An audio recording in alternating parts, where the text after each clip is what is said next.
మరి నీ స్థితి ఏమైనా నాకైతే తెలియదు కానీ సమస్తం ఎరిగిన దేవుడికి నీ హృదయాన్ని ఆయన తడు తిప్పు, నీ భారాన్ని తీర్చుకో. ఈ సమయంలో ఆయన నీకు సమీపంగా ఉన్నాడు. ఆయన నీకు దర్శించే సమయంలో నువ్వు ఎక్కడ దాటిపోయే వారికి కాకుండా, విడిచిపెట్టుకునే వారికి కాకుండా, నిర్లక్ష్యంగా జీవించే వారికి కాకుండా ఆయన తడి చూద్దామమ్మా. మీ హృదయాన్ని తిప్పండి ఆయన వైపు. నీ సమస్యలు ఏవైతే ఉన్నాయో మనుషులంగా అయితే తీసేయడం కానీ ఈ పునరుద్ధాన బలాన్ని బట్టి, పునరుద్ధాన శక్తిని బట్టి కేవలం ఆయన ఒక్కరే మన కొరకు చనిపోయిన దేవుడమ్మా. ఈ సమయంలో మనం ఈ రీతిగా ఉన్నామంటే ఆహారం ఇచ్చాడంటే, అవసరాన్ని ఇచ్చాడంటే, క్షేమాన్ని ఇచ్చాడంటే, కుటుంబాన్ని ఇచ్చాడంటే, భర్తలు ఇచ్చాడంటే, బిడ్డలు ఇచ్చాడంటే, వీళ్ళందరినీ క్షేమంగా ఉంచాడంటే ఎవరి వల్ల కాదమ్మా. ఇది సమయంలో మనం ఎక్కడ బతికిచ్చేవాళ్ళం కాకుండా నిజంగా ఇక్కడ చూద్దాం. నిజంగా మన సమస్యను తీసివేసుకున్నాం. ఎవరే సమస్యలో ఉన్నారో, ఎవరు ఆయన తట్టు చూస్తున్నారో ఆయన నిజంగా మొరపెట్టినప్పుడు ఆయన విడిచిపెట్టే దేవుడు కాదంటమ్మా. ఆయన దీర్ఘశాంతుడు, కృపగల తండ్రి, ప్రేమ గల రాజా, ఆశ్చర్యకారుడు, ఆలోచన కర్త అంట, సమస్త ఎరిగిన తండ్రి అంట. మనం ఎక్కడ ఇద్దరు ముగ్గురు ఉన్నప్పుడు ఆయన నామాన్ని మహిమపరచాలి కానీ ఎక్కడ వ్యక్తపరిచామో మరి ఈ వారం అంతటిలో మరి నీ స్థితి ఎలా ఉందో మరి నువ్వు సరి చేసుకోకపోతే, నీ పాపాలను నువ్వు ఒప్పుకోకపోతే, నేను క్షమించకపోతే నువ్వు ఏమైపోతావో ఒకసారి జ్ఞాపకం చేసుకో. ఈ మధ్యాహ్న కాల సమయంలో కావచ్చు, సాయంకాల సమయంలో కావచ్చు, రాత్రికాల సమయంలో కావచ్చు, దేవుడు వచ్చినప్పుడు గర్జించు సింహం వలె వచ్చినప్పుడు నువ్వు ఎత్తబడతావో విడవబడతావో. మరి నీ స్థితి ఏమైనదో మరి కొంచెం క్షణకాల మరి సహవాసంలో మరి కొంచెం సహవాసం కొద్ది మనుషులను ఎక్కువగా కనపరిచి దేవుడు విడిచిపెడుతున్నావో నాకైతే తెలియదు కానీ ఈ హృదయాన్ని నిజంగా చూస్తున్న దేవుడు ఆయన ఆయన దగ్గర నీ హృదయాన్ని తీర్పు. మరి ఆయన అడుగు, ఆయన బతివాడు. ఈ క్షణం మరి నీది, తర్వాత రోజు నీది ఎవరో కాదో సమస్తం ఎరిగిన తండ్రికి నీ సమస్యలను అప్పచెప్పమ్మా. నువ్వు వ్యాధిలో ఉన్నావా, బాధలో ఉన్నావా, ఇరుకులో ఉన్నావా, ఇబ్బందిలో ఉన్నావా, సాయం చెప్పడానికి వెళ్ళి ఉన్నావా, ఆయన ప్రార్థించడానికి వెళ్ళి ఉన్నావా, లోపడేదానికి వెళ్ళి ఉన్నావా, అడిగేదానికి వెళ్ళి ఉన్నావా నాకైతే తెలియదు కానీ లోపడితే నీకు దీవెన, సాయం చెప్తే నీకు శాపం. సమస్తాన్ని సరి చేసుకో, స్వస్థత పొందు, దీవెన పొందు, ఆశీర్వాదం పొందు అని ఆయన చెప్తున్నాడు. మనమైతే ఈ లోక స్నేహాన్ని బట్టి, ఈ లోక మాటలను బట్టి, ఈ లోక వ్యసనాలను బట్టి, ఈ లోక డబ్బును బట్టి, ఈ లోక సహవాసాన్ని బట్టి ఆయనకు దూరం అయిపోతుండగా ఆయన ఇచ్చిన సమయాన్ని మీరు ఎక్కడ విడిచిపెట్టుకోవద్దు. మీరు ఒకసారి ఆయన తట్టు తిరగండి. నిజంగా నీ హృదయాన్ని ఆయన తట్టు తిప్పుకొని సమస్యలు తీసేయాలంటే, నీకు విడుదల రావాలంటే, నీకు స్వస్థత కావాలంటే, నీకు నెమ్మది కావాలంటే ఎవరు ఆదరించగలరమ్మా?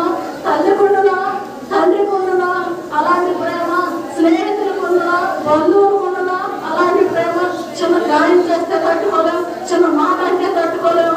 కానీ ఆయనైతే నీ కొరకు నా కొరకు తన ప్రాణాలు సిలువలో రక్తాన్ని కాల్చినాడమ్మా. నిజంగా ఆయన సిలువను చూడు, నిజంగా నీ హృదయాన్ని ఆయన వైపు తిప్పు. నిజంగా నా కొరకు సరిపోయిన దేవా అయా నీ సహాయం దయచేయరా ప్రభా. నీ వెలుగు మాకు దయచేయరా ప్రభా. అయా ఎక్కడ నశించిపోయే వారికి కాకుండా అయా మనం జ్ఞాపకం చేసుకుని అంటే ఆయన అక్కడే మన పాపాన్ని కావచ్చు, శ్రాపాన్ని కావచ్చు, బలహీనతను కావచ్చు, సమస్తాన్ని విడిపించింది ఆయన అక్కడేనమ్మా. నీ స్థితిని బట్టి నువ్వు తగ్గించుకుంటే హెచ్చబడతావంట. నువ్వు ఎలా ఉన్నావో తెలియదు. మరి సమస్త వెలిగిన తండ్రి, ఆయన హృదయాంతరంగా చూసిన తండ్రి, నిజంగా ఆయన తండ్రి నీ హృదయాన్ని తిప్పమని మరోసారి అదే పురంలో ఇచ్చిన సమయాన్ని బట్టి, ఇచ్చిన సహవాసాన్ని బట్టి, ఇచ్చిన ప్రభా సంఘాన్ని బట్టి, ఇచ్చిన దైవజనులను బట్టి ఇదిగో ప్రభా ఇక్కడ మా కన్నులు నేను పట్టండియా, ఇక్కడ మా నోరు నేను పట్టండియా, ఇక్కడ మా చేతులు నేను పట్టండియా, సమస్త కల్మషం నుంచి కడగండియా, నీ రక్తంతో కడగండి ప్రభా, నీ సహాయంలో దయచేయండి ప్రభా అని అనుకొని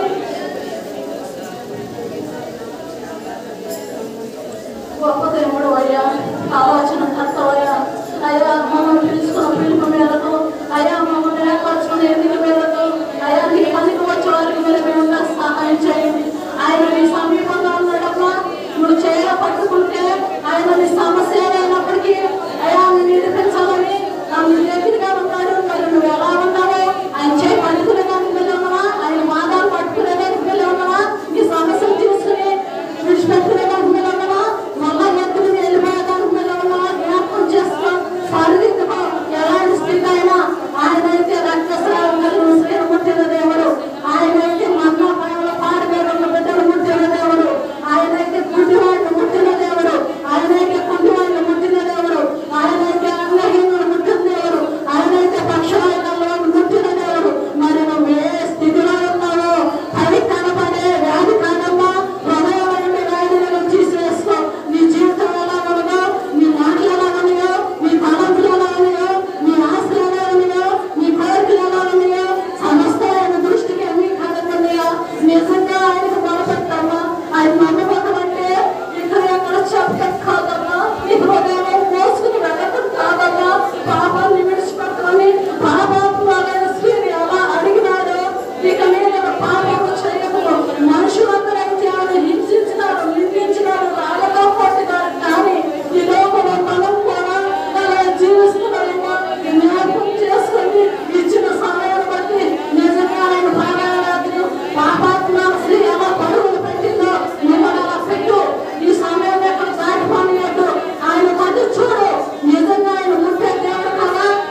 అవును.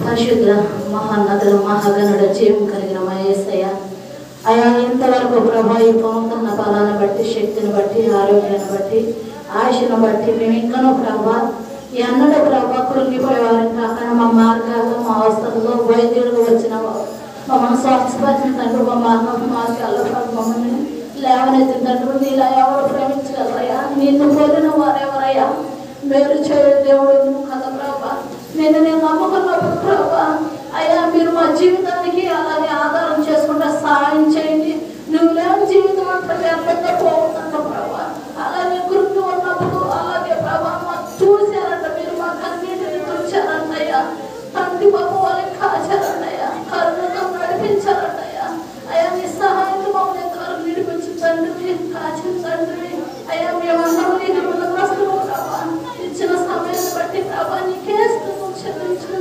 పాటలో కావచ్చు ప్రార్థనలో కావచ్చు పద్ధతుల్లో కావచ్చు అలాగే ఆరాధనలో కావచ్చు నీ నామాన్ని మహిమించుకున్నారని నమ్మచ్చు ప్రభా మేము ఎవరెవరు అవసరంతో వచ్చి అయ్యా నిజంగా పట్టు ప్రభా నిజంగా మాట్లాడతారో ఎలా ప్రార్థన చేస్తున్నారో మాకైతే తెలియదు కానీ ప్రతి ఒక్క వ్యక్తిని పేరు పేరు చొప్పున కుటుంబాల చొప్పున మీరు దర్శించి ప్రజల సమస్యని మరి ఒకసారి ఈ చిన్న మనల్ని పాల్సని చేర్చుకొని యేసయ్య శ్రేష్టమైన నామమున వ్యక్తులతో బతనాలని వేడుకుంటున్నాం తండ్రి ఆమేన్. అందరం కూర్చున్నామా సాక్ష్యాలు